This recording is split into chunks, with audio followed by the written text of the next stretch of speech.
By now, you know Michael Brown's story. For Black Americans, this is just reality. It feels like it takes no time for you to get pulled over by the police, but we couldn't cover his body or get him out of the street for 4 hours. That type of trauma, it really seeps into the soil of a community. The thing about Ferguson you have to remember is people weren't just protesting the death of an unarmed Black teen. People were protesting revenue-generating policing and the resurgence of the modern-day debtor's prison to make people poor and keep people poor. Who are we? Mike Brown! Who are we? Mike Brown! Days of protests turned into weeks, weeks into months. Prominent voices became leaders, and leaders took charge of a movement. This country has always devalued Black bodies, has never seen Black people as worthy of protection or their rights. If you look around today, those same protesters are still on the ground, reimagining what justice should look like. Cash bail is the driver of this institution, and it's punishing people strictly for their poverty. Mike Brown and the work that we're doing right now is a continuation of the fight that he had in the middle of that street, when he was literally fighting for his life. In this new vision of St. Louis, Missouri, elected officials answer to them. We're not gonna stop. Every single tool that has literally oppressed communities just like this, we on attack.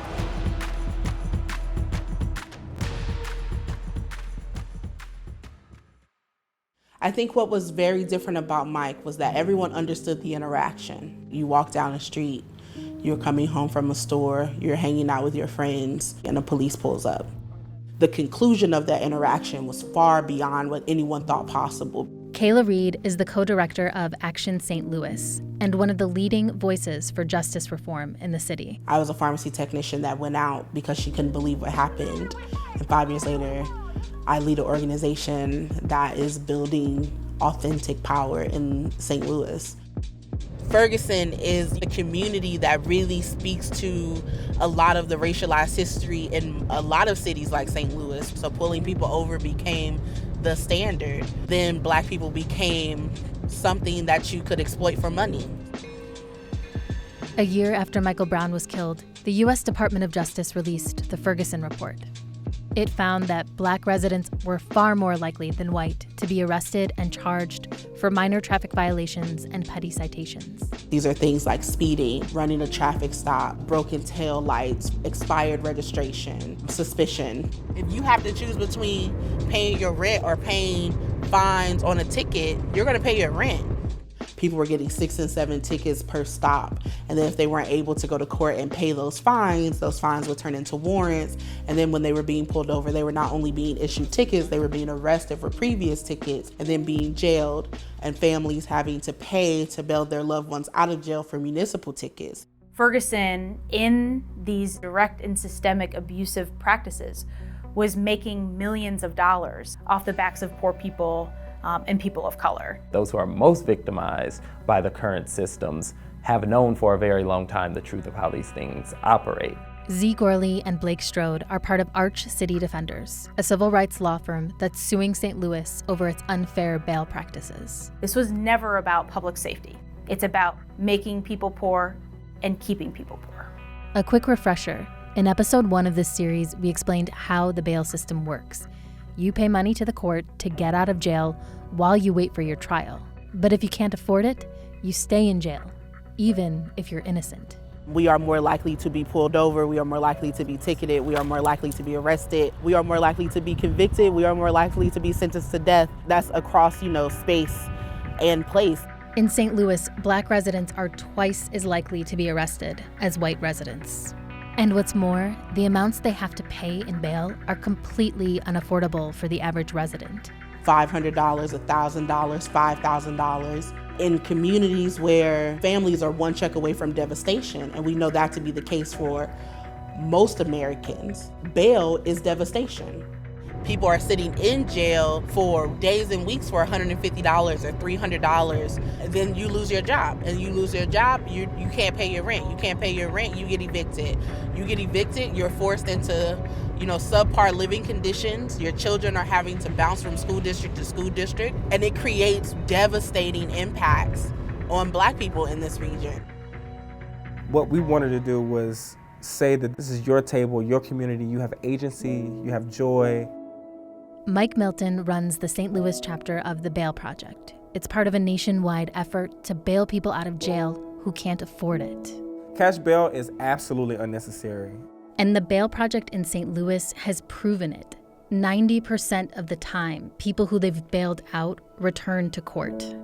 So we're headed to the bank now to get cashier's checks for the clients we're posting for today. What we're able to do is provide some of that aid so that people can actually fight their case from the best position possible. I've gotten locked up for not having money to pay for these fines and fees. Me and my mom were driving to work and we got pulled over and both of us had warrants. Both of us got locked up. Both of us was in a cell next to each other.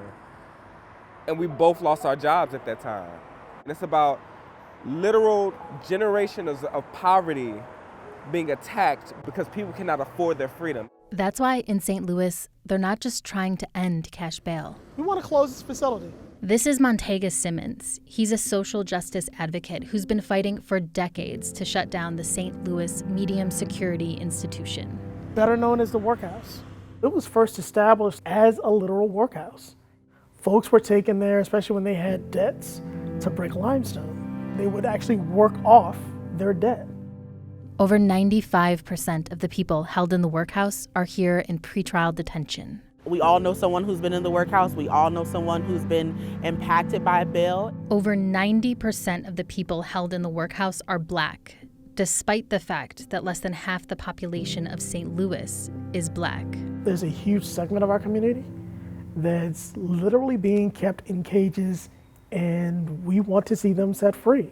Bail is a perfect example of the kind of everyday injustice, everyday oppression that folks took to the streets in Ferguson to protest, to say this isn't just some accidental tragedy that's happened. There's actually a scheme afoot to privilege some and disadvantage others.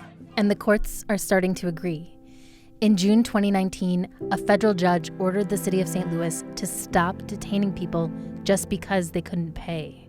The thing is, bail reform is a policy effort, but it's also a political moment. Stunning political upset still making national headlines this afternoon. St. Louis County Prosecutor Bob McCullough soundly defeated. Bob McCullough was the prosecutor who refused to bring charges against the cop who killed Mike Brown. The answer in Ferguson, when the officer wasn't indicted for killing Mike Brown, was that the prosecutor is an elected position. Just days into office, the winner, Wesley Bell, fired another veteran prosecutor in the Mike Brown case. We went through this political transformation where we understood that protest alone was not going to bring about the change. The thing you have to remember is the criminal justice system in America is profoundly local. That means you don't need to wait for Congress. You don't even need to wait for the Supreme Court. It turns out change can happen as soon as people want it to, or better, as soon as they vote for it. Judges have that power to make change in the bail system. In 2016, a lawsuit was filed against Harris County, Texas, that basically said the bail system is screwed up and these are the people responsible for it. Judge Daryl Jordan was one of 16 judges named in the lawsuit, and he's very clear on the problems with bail. You have people who could possibly lose their house, their car, their job, simply because they didn't have the $200 or $300 to post money and go home. And so Judge Jordan did something that most people named as unwitting defendants in a major lawsuit probably wouldn't do. I agree with it. I just told the truth about our practices as judges and basically what I thought needed to be changed. It's important to note that at the time, Judge Jordan had just been elected, so he wasn't so much a part of the legacy of problematic bail as someone who really wanted to reform it. 2 years go by and nothing really changes. But then something big happened. something really, really big.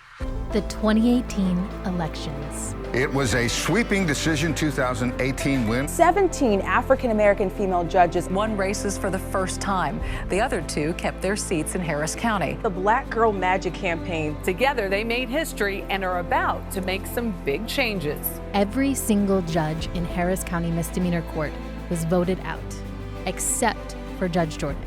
And as for that Black Girl Magic, 6 of those women are my colleagues now. Within 17 days of the new judges being on the bench, we had come up with a framework to settle the lawsuit. And just like that, cash bail in Harris County, Texas was, for the most part, on its way out. But this is bigger than Harris County. Across the country, reformers want a smarter, more just pretrial release system. And it's poised to be a major issue during the 2020 Democratic presidential primaries. But a lot of folks in St. Louis and around the country believe that the real solution lies in how we approach the criminal justice system as a whole. We cannot depend on police and cages to create safety in our communities, because it has never created safety in communities that look like me. By going out and asking folks what they actually want in order to have safer communities, they talk about things like parks and better schools and after-school programs and mental health facilities and job training. We have the power to put stuff in place that is more loving and compassionate and more of an investment into the poor folks in St. Louis. One of the really beautiful things about the struggle that grew out of Ferguson is that so many of those folks have stayed in the work and are really leading the work in inspiring ways. I think 5 years later, the uprising is alive and well inside of those of us who were in Ferguson and continue to do the work. This year we saw Mike Brown's mother run for Ferguson City Council. The uprising is in her. I worked on her campaign. I talked to her every day. The uprising is in me. There are people nationally who are demanding police accountability in ways that we haven't seen ever. The uprising lives in them.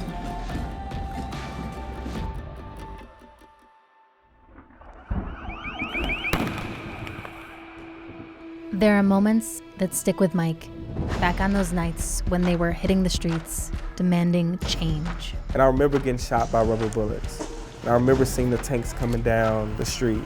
And when I looked around and I saw all of these black faces passionately crying out, I saw Kayla and Montega at the front leading us and giving us the language that we wanted to give, that said that this is our freedom.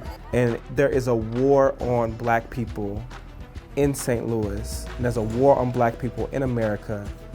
And in order for us to love each other well, we have to fight for our freedom. And we can't stop. And we gotta go to war for him, and for his family, and for every black boy that wanna walk down the middle of the street again. Hey guys, this is Angie. That was our final episode in our series about bail in America. If you want to learn about how the bail system works, head back to our first episode. And if you're interested in learning about how black women in particular are impacted, check out episode 2. Thanks for watching, and don't forget to like, share, and subscribe to AJ+.